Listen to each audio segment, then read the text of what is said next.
Hi friends, మొన్నటిదాకా పులసల season పులసలు తక్కువగా పడ్డాయి. కానీ ఈ సంవత్సరం చీరమేను మామూలుగా పడలేదు. ఎందుకంటే చీరమేను బకెట్లో వచ్చేసిందమ్మా. అబ్బబ్బబ్బబ్బబ్బా, మామూలుగా లేదు. చీరమేను 10 కేజీల బకెటు 14,000 పలికింది. దాని ముందు అవుతే 24, 29 అలా పలికింది. నిన్న కాక మొన్నే 14,000 10 కేజీలు.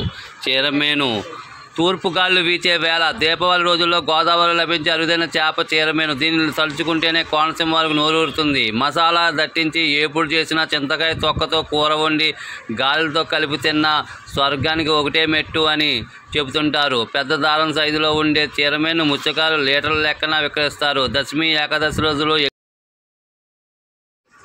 నిన్న అవుతే రేవు వద్ద 10 లీటర్ల బకెట్ చీరమేను వ్యాపార వేలంలో 14,000కు పాడుకున్నారు. ఈ ఒక్కరోజే 10 లక్షల పైగా విక్రయాలు జరిగాయి. మీకు కావాలంటే చీరమేను అప్పుడే తినవసరం లేదు, సంవత్సరం దాకా ఫ్రిడ్జ్లో పెట్టుకోవచ్చు. ఇలాంటి మరిన్ని వీడియోస్ చూడాలంటే యానం పులిని ఫాలో చేయండి.